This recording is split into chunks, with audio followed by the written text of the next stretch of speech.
चुनाव आयोग अपनी जिम्मेदारी न निभा के एक व्यक्ति विशेष और सरकार की गुलामी करने में लग गया है।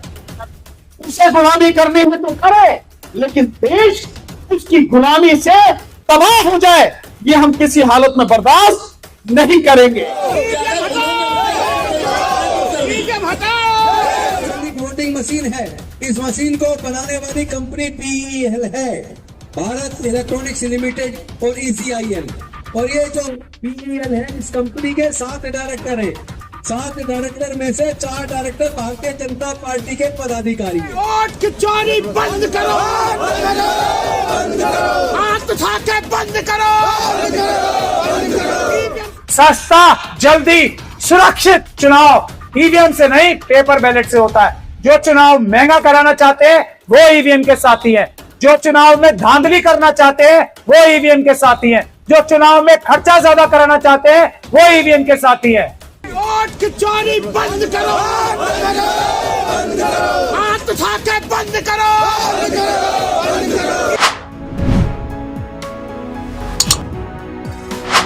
साथियों, ये जो ईवीएम की लड़ाई है, ये लड़ाई हकीकत में इस देश की आजादी की लड़ाई है।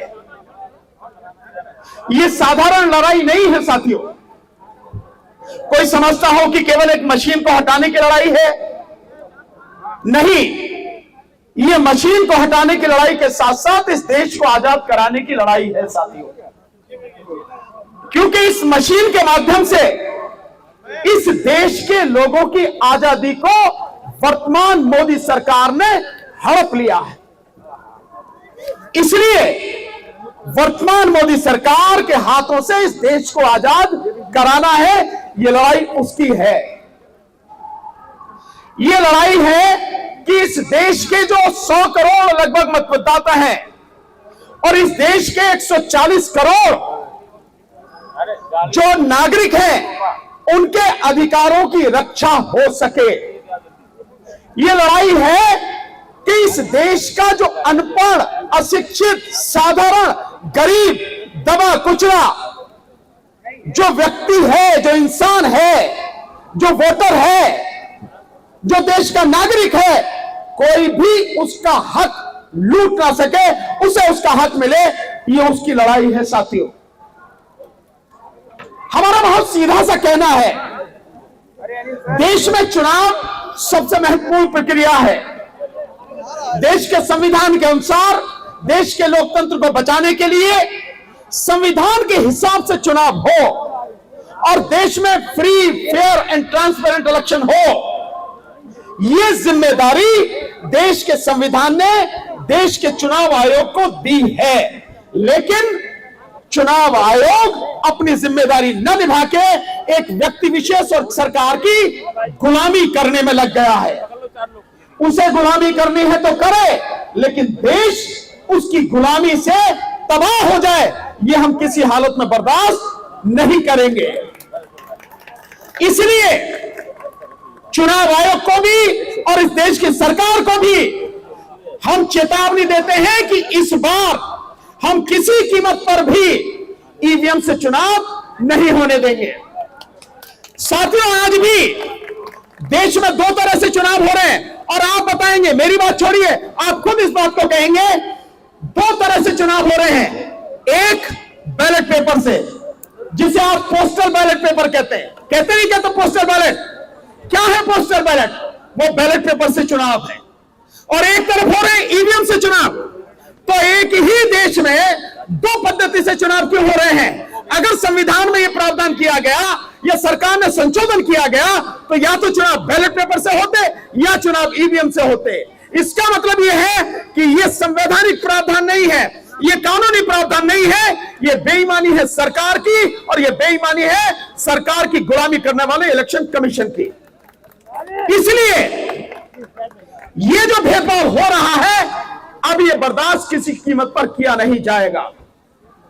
देश के हर वोटर को, देश के हर नागरिक को यह जानने का हक है कि वो जिस प्रक्रिया से चुनाव दे रहा है, वो चुनाव की प्रक्रिया पूरी तरह से स्वतंत्र, निष्पक्ष और पारदर्शी हो। ये उसका हक है। लेकिन आपकी आंखों के सामने आप सब लोग देख रहे हैं ईवीएम के माध्यम से किस तरह से हमारी वोटों को लूटा जा रहा है। दो उदाहरण से आप समझेंगे। पहले मैं उत्तर प्रदेश का बताता हूं। आपने हम सब ने देखा, मैं पूरे चुनाव प्रचार में शामिल था माननीय अखिलेश यादव जी के साथ, और मैंने पूरे उत्तर प्रदेश में देखा कि लोगों को बिना बुलाए जहां भी उन्हें लगता था, जहां भी पता लगता था कि यहां मीटिंग है, लोगों का हुजूम इकट्ठा होता था। इतनी जबरदस्त तरीके से लोग साथ में थे। और यूथ, विशेषकर जो बेरोजगार यूथ है, जो लड़ रहे थे, वो इतनी बड़ी संख्या में रेलों में भर भर कर अपने गांव पहुंचे और वोट डालने के लिए पहुंचे। वोट कहां गया? कहां गया वो वोट? और जिस दिन काउंटिंग हो रही थी उस दिन आपने देखा होगा कि 403 विधानसभा सीटों में से 304 विधानसभा सीटों पर पोस्टल बैलेट की गिनती के समय समाजवादी पार्टी 304 सीटों पर आगे थी। और जब ईवीएम से रिजल्ट आया तो पता लगी कि बिल्कुल उलट हो गया। समाजवादी पार्टी 121 सीटों पर सिमट गई और बीजेपी, जिसका अता पता भी नहीं था, जो केवल 90 सीटों पर थी, वो सरकार बना लेती है 250 से ज्यादा सीटें लेकर। तो क्या ईवीएम की बेईमानी नहीं थी? बताइए, आप सब लोग चुप कैसे हैं? क्या ईवीएम की बेईमानी नहीं थी?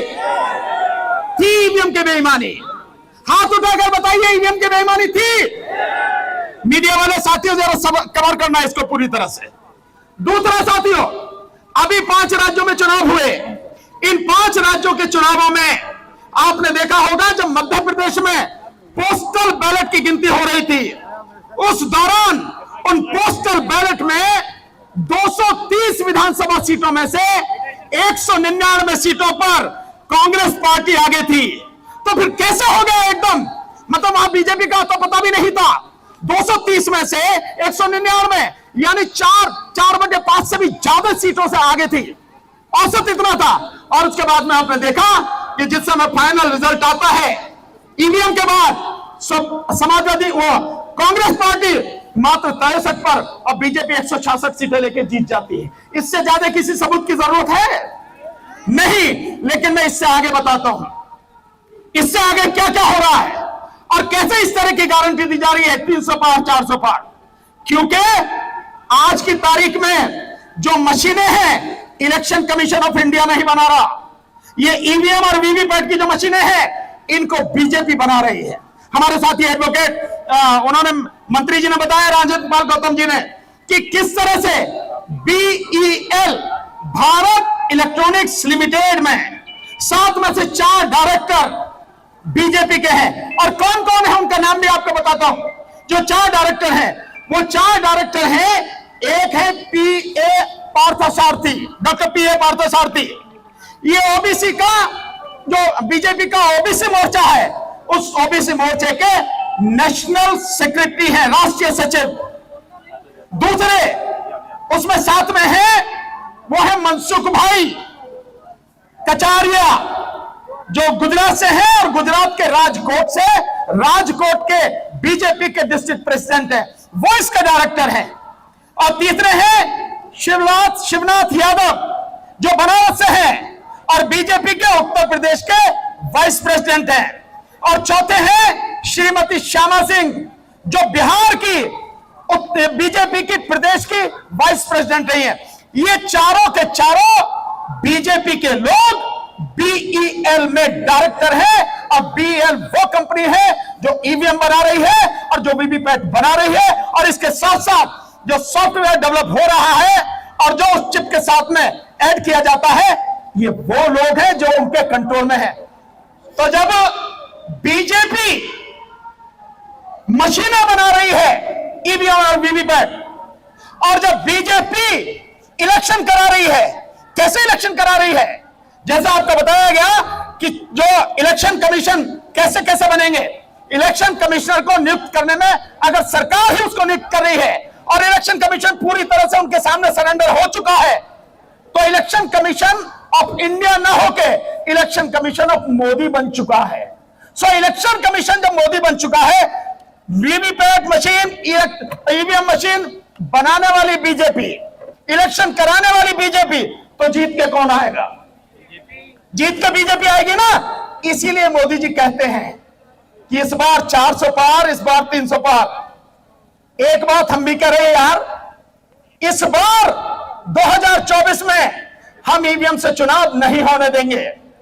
और ईवीएम से जो चुनाव नहीं होगा, चुनाव बैलेट पेपर से होगा।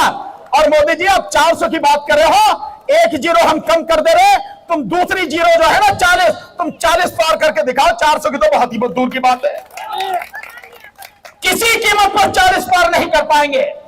हमने चोरी पकड़ ली। और केवल इतना ही नहीं है साथियों, हम लोग कल दिल्ली में जो हमारा ईवीएम हटाओ संयुक्त मोर्चा, उसका जो कार्यालय है 13E फिरोजशाह रोड, उस पर 3 बजे हम प्रेस कॉन्फ्रेंस करने जा रहे हैं। और उस प्रेस कॉन्फ्रेंस में एक बड़ा घोटाला, जिसमें इस देश का इलेक्शन कमीशन पूरी तरह से शामिल है, सबूतों के साथ घोटाले का उजागर करेंगे। कल हम उसको बताएंगे और इलेक्शन कमीशन को नंगा करेंगे। और इतना नहीं छोड़ेंगे, केवल इतना ही नहीं छोड़ेंगे, अब तक जो नहीं हुआ वो इस बार होगा। इलेक्शन कमीशन के जितने भी तीनों के तीनों इलेक्शन कमिश्नर हैं, उनके खिलाफ एफआईआर कराएंगे। और साथ में इस प्रदेश में नहीं, इस देश में जितने भी कलेक्टर हैं जो उस घोटाले में शामिल हैं, जो उस बेईमानी में शामिल हैं, उन सबके खिलाफ भी एफआईआर बाकायदा कराई जाएगी। हम भी देखेंगे कि कहां तक बच के भागेंगे इस बार। साथियों प्लीज मेरा आपसे निवेदन, भानु प्रताप संघर्ष करो या महमूद पराचा संघर्ष करो या राजेंद्र पाल गौतम संघर्ष करो या डीसी कपिल संघर्ष करो या राजेंद्र सिंघा साहब संघर्ष करो, व्यक्तिगत नारे नहीं, किसी विचारधारा के नारे नहीं, किसी धर्म जाति के नारे नहीं। यह आंदोलन 140 करोड़ देश के नागरिकों का है, जिसमें हर धर्म और समाज का विचारधारा का व्यक्ति शामिल है। नारे लगेंगे तो ईवीएम हटाओ। वो क्यों नहीं बोले पीछे वाले में रोटी वोटी नहीं खा के आए क्या? ईवीएम हटाओ, ईवीएम हटाओ, ईवीएम हटाओ। अब दूसरा बोलना संविधान बचाओ। ईवीएम हटाओ, ईवीएम हटाओ, ईवीएम हटाओ। अब बोलना लोकतंत्र बचाओ। ईवीएम हटाओ, ईवीएम हटाओ, ईवीएम हटाओ। तो ये लड़ाई साथियों हम सबकी है। जो मुद्दा है नारे उसी के संबंधित लगेंगे, किसी विचारधारा या किसी व्यक्ति विशेष के नहीं लगेंगे। मौसम खराब है, बारिश हो रही है, आप और हम सब भीग रहे हैं, बावजूद उसके इतनी बड़ी संख्या में लोग यहां पर इकट्ठे हैं। यह है हमारी ताकत और यह है जीत का संकेत। अब मैं आपको 2-3 बातें बताऊंगा, उसके बाद अपनी बात खत्म करूंगा और वो बहुत जरूरी है। ये हमारे साथी आए हैं, नौजवान साथी 599 दिन से संघर्ष कर रहे हैं ये 69,000 भर्तियों के घोटाले में। और सरकार बेईमान है, सरकार किसी हालत में आपको हक नहीं देना चाहती। इतनी हिम्मत कहां से आ रही है सरकार में कि आपकी बात नहीं सुन रही, नौजवानों की बात नहीं सुन रही। और इतना ही नहीं साथियों, जो हमारे साथ बैठे हैं, खड़े हैं, जो अभी जिनके बीच में से हमारे हैं, वो हमारे ओल्ड पेंशन वाले साथी, वो साथी आप देखिए कि किस कदर बेईमानी है कि एक नेता एमएलए बनेगा, फिर एमपी बनेगा, मंत्री बनेगा, 4 बार 6 बार जो कुछ भी बनेगा, उसे उतनी ही पेंशन मिलती है। 4 बार हो या 6 बार, 6 ही पेंशन मिलेंगे। लेकिन ये ओपीएस वाले साथी जो हैं, ये 30 साल 35 साल सरकार की सेवा करते हैं, इनकी तमाम जिंदगी उसमें गुजर जाती है, तो क्या ये पेंशन के हकदार नहीं है? लेकिन बीजेपी की बेईमान सरकार 2004 में वाजपेयी सरकार ने ओल्ड पेंशन खत्म कर दी गई, जिसके ये हकदार हैं। और ऐसा ही नहीं साथियों, जो किसान अपनी मांगों को लेकर लगातार लड़ रहे हैं, जो 3 कानून लड़के उन्होंने वापस करवाए, और जो इस समय जो संघर्ष कर रहे हैं वो इस बात के लिए कर रहे हैं कि उन्हें एमएसपी मिले। इसी तरह से मजदूर संघर्ष कर रहे हैं, इसी तरह से बेरोजगार युवा कर रहे हैं। आप समझ रहे हैं इस सबकी जड़ क्या है? आपको मालूम है इसकी जड़ क्या है? इसकी जड़ है ये मोदी सरकार और बीजेपी सरकार। और ये तब तक बनी रहेंगी, तब तक नहीं जाएंगी जब तक ईवीएम नहीं जाएगी। जिस दिन ईवीएम खत्म हो गई, ये औंधे मुंह गिरेंगे, 400 नहीं 40 भी पार नहीं कर पाएंगे। और जब ये हट जाएंगे, उसके बाद आपकी समस्याओं का धीरे धीरे समाधान शुरू होगा। तो मैं आपको बार बार कह रहा हूं, हम सबकी समस्याओं का जो सबसे बड़ा एक कारण है, जो सबसे बड़ी जड़ है, वो जड़ है ईवीएम। इसलिए ईवीएम को उखाड़ना पड़ेगा। और इस बार चाहे कुछ भी हो जाए, मैं कह रहा हूं कुछ भी हो जाए, किसी भी कीमत पर, किसी भी गांव में, किसी भी मोहल्ले में ईवीएम घुसने नहीं पाए। ये आप ठान लीजिए, अपने पैरों को, अपनी टांगों को फौलाद की बना लीजिए और अपनी रीढ़ को स्टेनलेस स्टील की बना लीजिए और खड़े हो जाइए। आपको डरने की जरूरत नहीं है। हम कह रहे हैं डरने की जरूरत नहीं है। मैं नहीं खड़ा हूं, महमूद भाई नहीं खड़े हैं। क्या बिगाड़ लिया इन्होंने हमारा, क्या कर लिया इन्होंने हमारा? तो ये कुछ नहीं कर सकते हैं।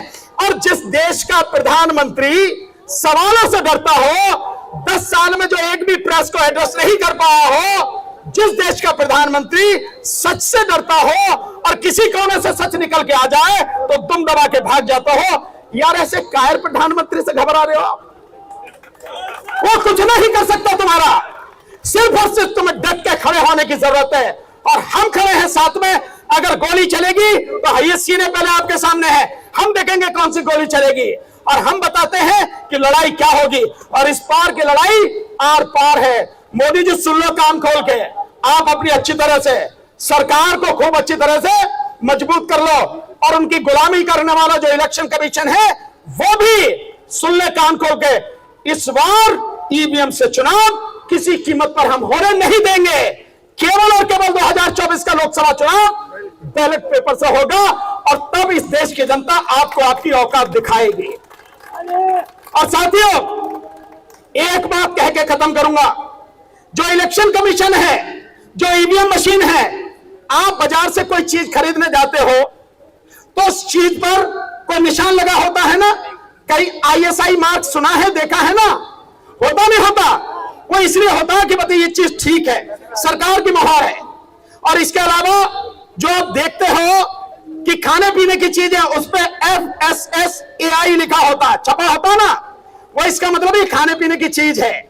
जो इलेक्ट्रॉनिक आइटम है उस पर लिखा होता BIS की मोहर लगी होती है, मतलब ये ठीक है, कोई गड़बड़ी नहीं है। हमने जब पूछा RTI लगा के इलेक्शन कमीशन से, भैया ये तो बता दे, ये जो तेरी मशीन है किसी ने बनाई होगी, किसी ने सर्टिफिकेट दिया होगा, किसी ने वेरीफाई किया होगा, बता कहां किसने किया? इलेक्शन कमीशन कह रहा भैया मेरा मामला नहीं है, ये तो जो कंपनी बना रहे हैं उनसे जाके पूछो। हमने कहा कोई बात नहीं, उनसे पूछ लेते हैं। तो हम BEL के पास गए, भारत इलेक्ट्रॉनिक्स लिमिटेड, तू बता भैया इस पे कहीं सर्टिफिकेट है? तो वो कहता भाई मुझसे क्या पूछ रहे हो यार, मुझे तो इलेक्शन कमीशन की जो कमेटी जैसे कहती है मैं तो बना के दे देता हूं, वही कराती है जो भी कुछ कराती है। आप देख रहे हैं तमाशा। फिर हमने कहा भाई चलो ECIL, electronic corporation of India limited जो है, जो हैदराबाद में, उससे पूछ लेते हैं। तो वो क्या कहती है, भैया तीसरी पार्टी आती है, इंस्पेक्शन करके चली जाती है, नाम उसका है STQC, गवर्नमेंट ऑफ इंडिया। उसने भी नहीं बताया। मतलब किसी के पास इसका जवाब नहीं है जो मशीन से तुम चुनाव करा रहे हो वो कहां से सर्टिफाइड है, कहां से वेरीफाइड है। और ये सब नहीं है, इसका मतलब साफ है कि बेईमानी खुल के कर रहे हो। वैसे भी मोदी जी से बड़ा बेईमान, मोदी जी से बड़ा भ्रष्ट, मोदी जी से बड़ा झूठा और देश के साथ देशद्रोह करने वाला दूसरा कोई व्यक्ति इस देश में है नहीं। इस बार हम कुछ भी ये सारी चीजें होने नहीं देंगे। पर मेरा आपसे निवेदन है सारे के सारे, आप जितने भी लोग हो और जितने भी लखनऊ में घरों में बैठे हैं, उन सबको जा जाके झकझोरो, उन सबको जगाओ। अबे मुर्दों खड़े हो जाओ, नहीं तो तुम्हारी नस्लें भी नहीं बचेंगी और इस देश की फसलें भी नहीं बचेंगी। इसलिए अपनी नस्लों और अपनी फसलों को बचाने के लिए इस बार ईवीएम से चुनाव नहीं होने देंगे। बताइए नहीं होने देंगे ना? बिल्कुल यही बात है। बहुत बहुत शुक्रिया, आपने मेरी बात ध्यान से सुनी और समझी और आगे इसी के लिए काम करेंगे। आपका बहुत बहुत धन्यवाद। इस देश के लोकतंत्र को, इस देश के नागरिकों को और इस देश को बचाने के लिए आज मौजूद यहां विशाल जनसमूह को, खास तौर पे हमारे साथी, हमारे भाई भानु प्रताप जी, राजेंद्र गौतम जी, डीसी कपिल साहब, हिजम राजम साहब, अंसारी साहब, पटेल साहब, हमारी छोटी बहन उस्मा साहिबा,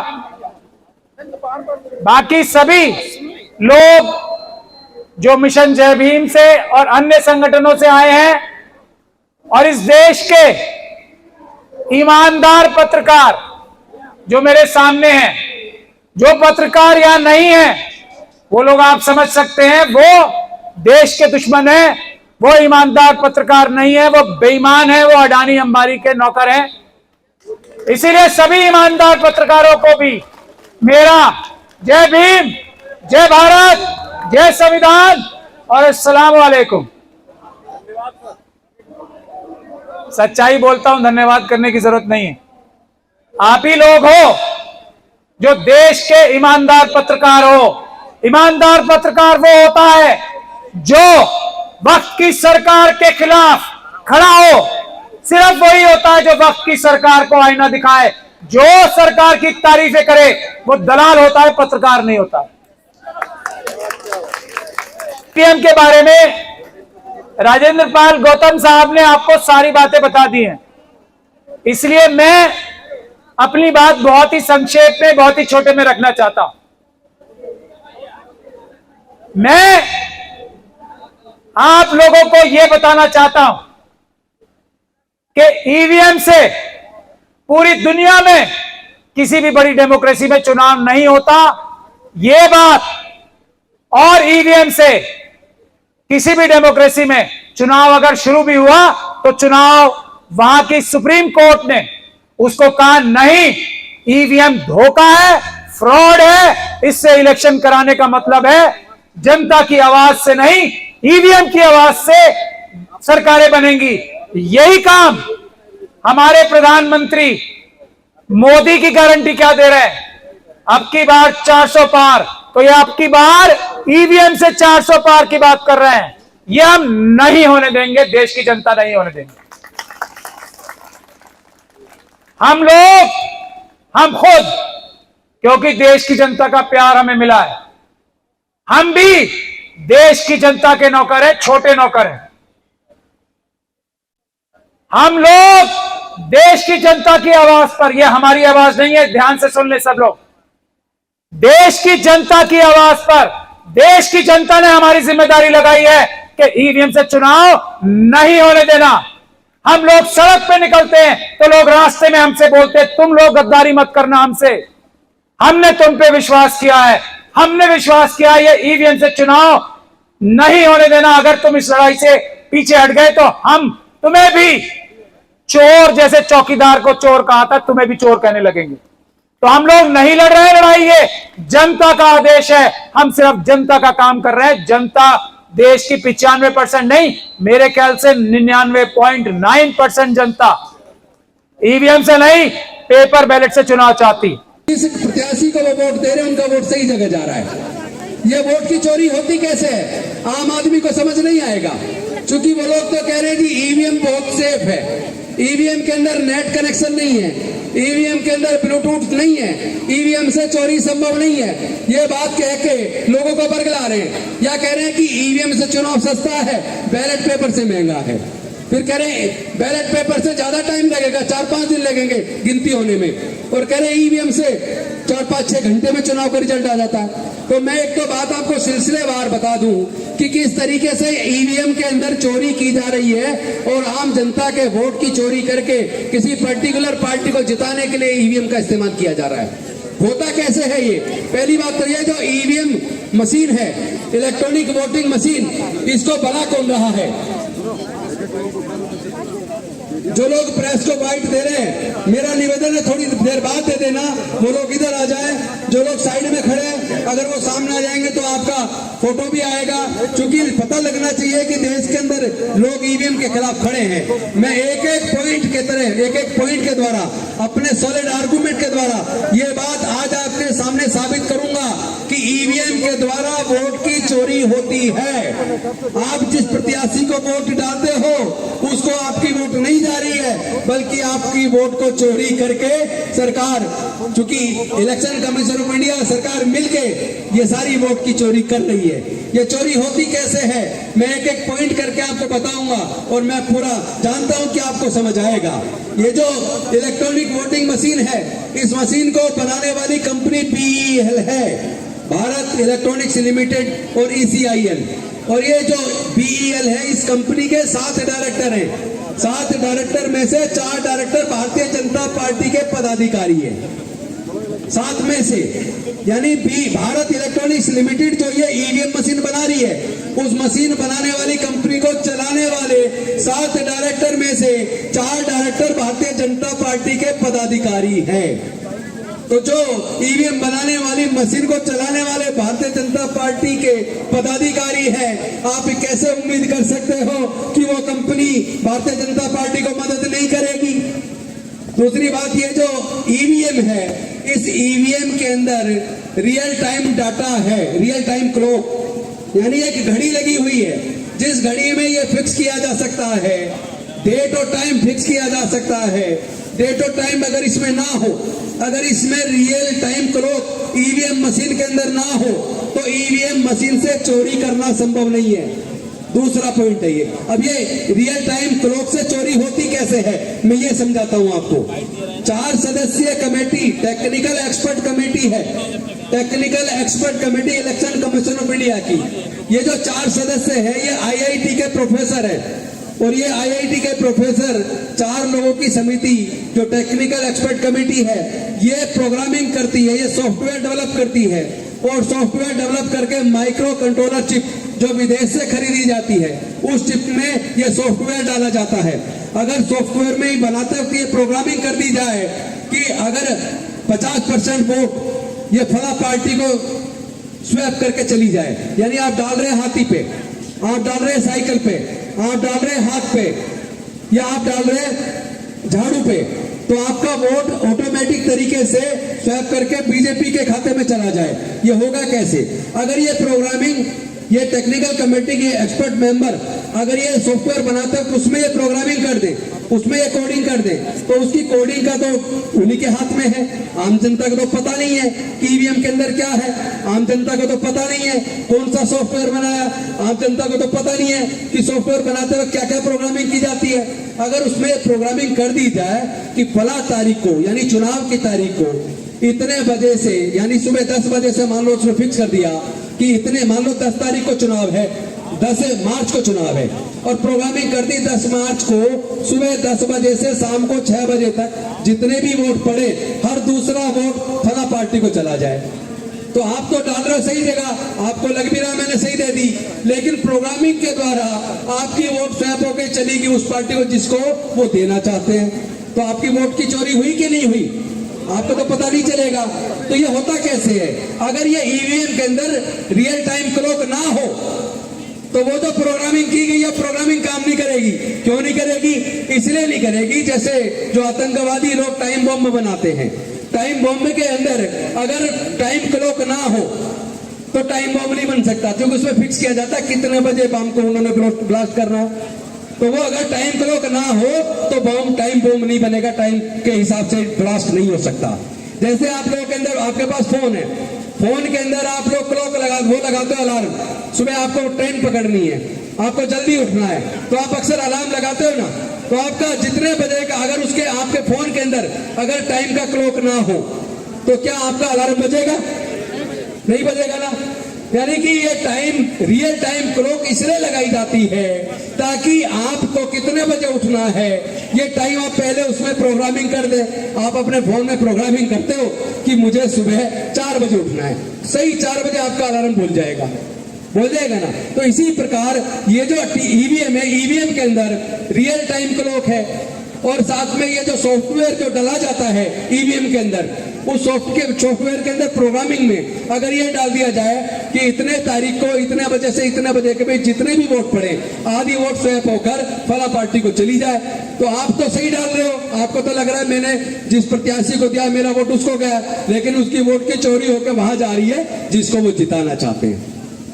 तीसरा पॉइंट, जिन देशों ने जो विकसित देश है, अमेरिका है, जापान है, जर्मनी है, इंग्लैंड है, इटली है, फ्रांस है, चाइना है, यानी वो जो चाइना में तो चुनाव नहीं होता उस तरह, लेकिन जो बाकी जो देश है जहां पे चुनाव होता है, जहां पे जनता वोट डालती है, और वो विकसित देश है जिन्होंने ईवीएम मशीन बनाई है, उन्हें खुद को पता है कि इससे चोरी हो सकती है, इसलिए वो विकसित देश ईवीएम के ऊपर भरोसा नहीं करते, उन्होंने ईवीएम को हटाकर अपने देश के अंदर बैलेट पेपर वापस लेकर आ गए। तो अगर ईवीएम बनाने वाली मशीन वाले देश अपने यहाँ ईवीएम पे भरोसा नहीं करते, वो बैलेट पेपर से चुनाव कराते हैं, तो मैं पूछना चाहता हूँ हमारे देश की सरकार, हमारे देश का इलेक्शन कमीशन ईवीएम से चुनाव कराने की जिद क्यों कर रहा है? मैं आपसे पूछना चाहता हूँ, क्या आपको ईवीएम पे भरोसा है? नहीं है। आप चाहते हो बैलेट पेपर वापस आए?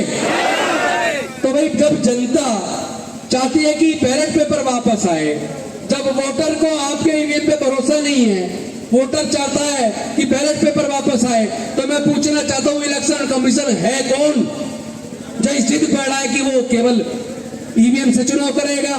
पहली बात तो एक चीज समझ लो कि देश में संविधान का शासन है, और इस संविधान के शासन में चाहे राष्ट्रपति हो, चाहे प्रधानमंत्री हो, चाहे एमएलए हो, चाहे एमपी हो, चाहे मंत्री हो, चाहे इलेक्शन कमीशन हो, चाहे सुप्रीम कोर्ट हो, सब लोग पब्लिक सर्वेंट हैं।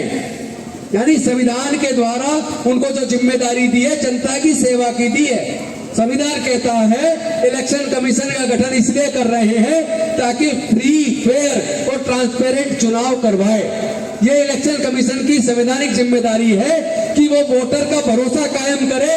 वोटर को ये भरोसा होना चाहिए जिसको वो वोट दे रहा है उसकी वोट सही जगह जा रही है। लेकिन जब देश के लोग, पूरा सर्वे हुआ है, सर्वे में डाटा है 95% लोग ईवीएम पे भरोसा नहीं करते, वो बैलेट पेपर वापस जाते हैं। तो मैं पूछना चाहता हूं ये इलेक्शन कमीशन इस जिद पे क्यों अड़ा है कि वो केवल ईवीएम से चुनाव कराएगा? वो जनता की बात को सुन क्यों नहीं रहा है? वो जनता का नौकर है, उसको जनता की बात सुननी चाहिए, तो क्यों इस जिद पे अड़ा है कि वो ईवीएम से चुनाव कराएगा? और एक और बात, एक और पॉइंट बताता हूं, आपको पता होगा माननीय सर्वोच्च न्यायालय ने अभी एक व्यवस्था दी थी कि जो 3 सदस्य कमेटी है जो इलेक्शन कमीशन का गठन करती है, उसमें 3 सदस्य कमेटी में एक देश के प्रधानमंत्री होंगे, दूसरे विपक्ष के नेता होंगे और तीसरे सदस्य मुख्य न्यायाधीश होंगे सर्वोच्च न्यायालय के। लेकिन मोदी जी को पता था फिर गड़बड़ करना मुश्किल हो जाएगा। वो लोकसभा और संसद के अंदर, यानी संसद के अंदर, राज्यसभा लोकसभा है, उसके अंदर वो एक बिल लेकर आ गए। और वो बिल क्या है? उन्होंने सुप्रीम कोर्ट की व्यवस्था को बदल दिया और उस बिल में यह कर दिया कि उन 3 सदस्य जो इलेक्शन कमीशन का गठन करेंगे, उन 3 सदस्यों में एक तो देश के प्रधानमंत्री होंगे, दूसरे विपक्ष के नेता होंगे, तीसरे देश के कानून मंत्री होंगे। तो देश के प्रधानमंत्री और कानून मंत्री वो तो भारतीय जनता पार्टी के हो गए, वो तो केंद्र सरकार के हो गए।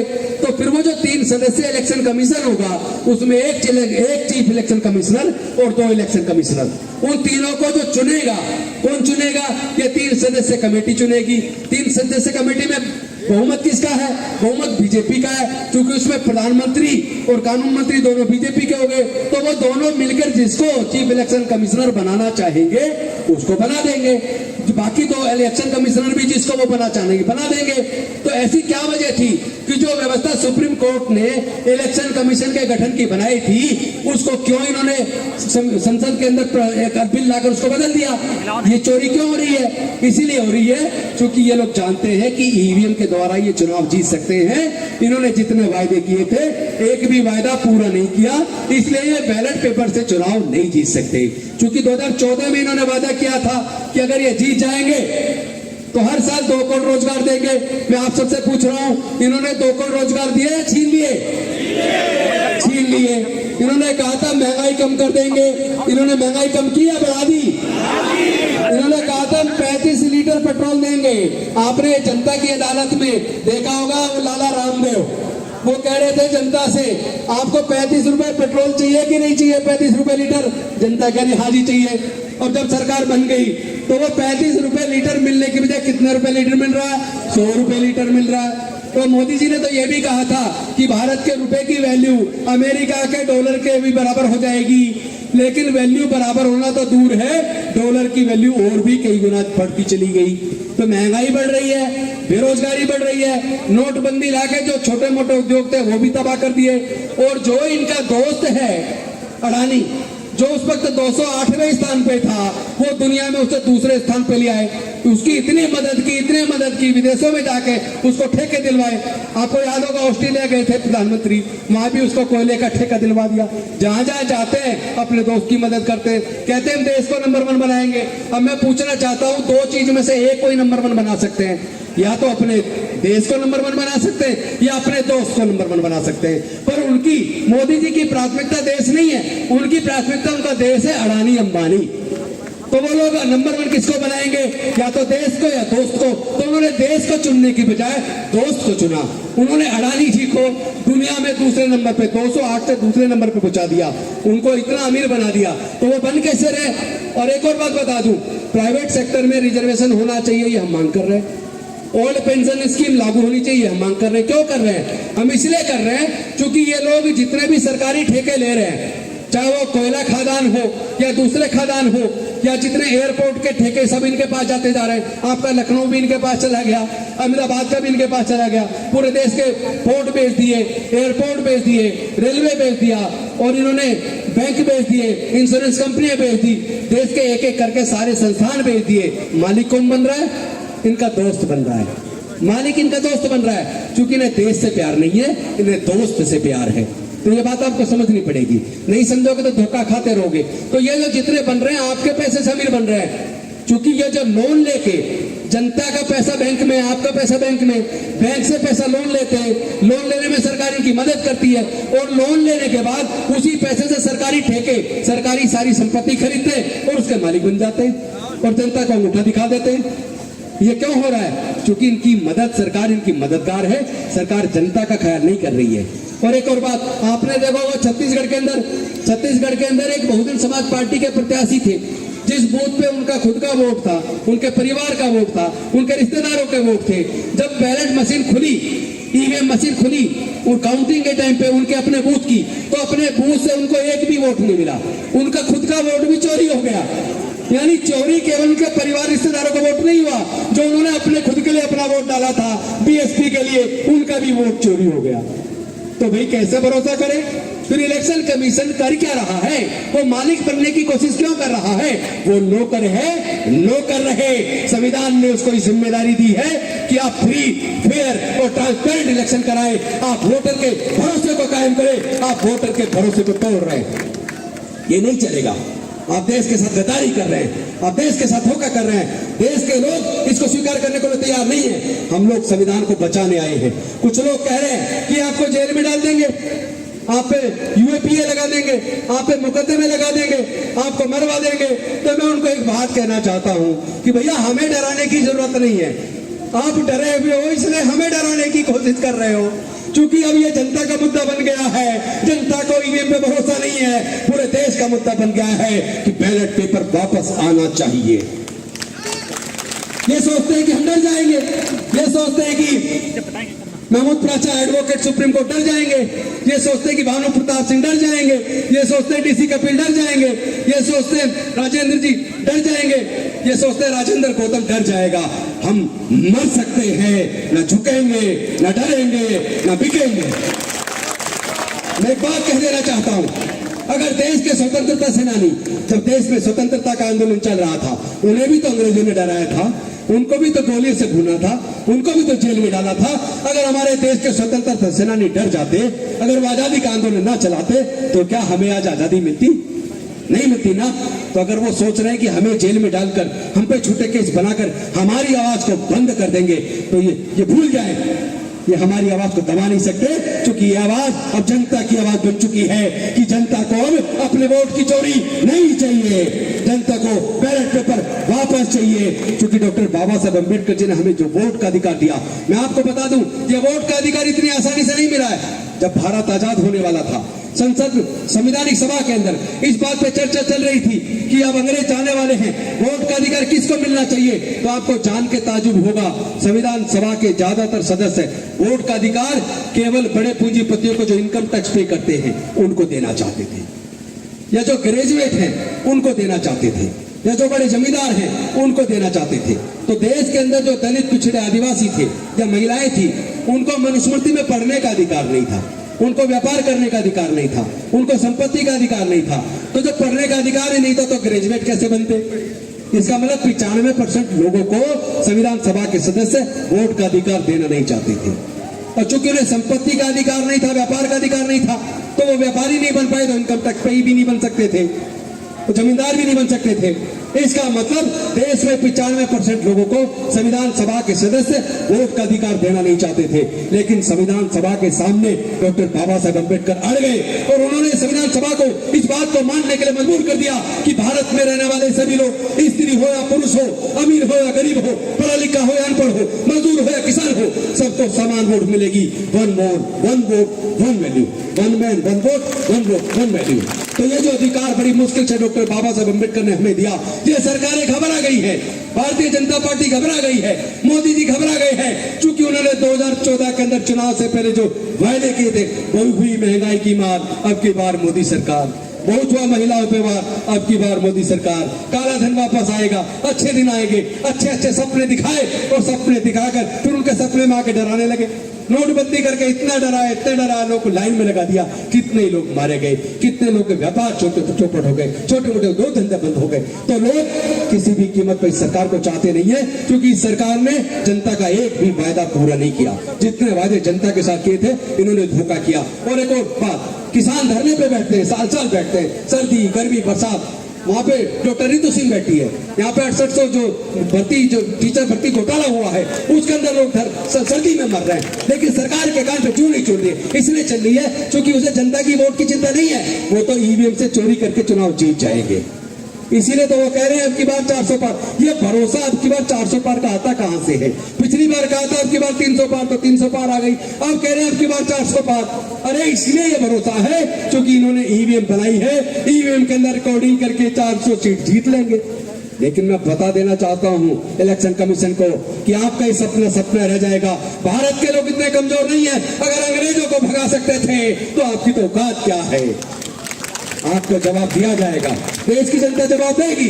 ईवीएम को जाना होगा, लोकतंत्र की रक्षा करके रहेंगे, देश के संविधान की रक्षा करके रहेंगे, बैलेट पेपर को वापस लाकर रहेंगे। इन्हीं शब्दों के साथ मैं आपको कुछ नारे लगा के अपनी वाणी को विराम दूंगा। ईवीएम वापस लो, ईवीएम वापस लो, ईवीएम वापस लो, बैलेट पेपर वापस लो, बैलेट पेपर वापस लाओ, बैलेट पेपर लाना होगा, वरना वापस जाना होगा। बहुत बहुत धन्यवाद। नमो बुद्धाय, जय भीम, जय भारत, जय श्री।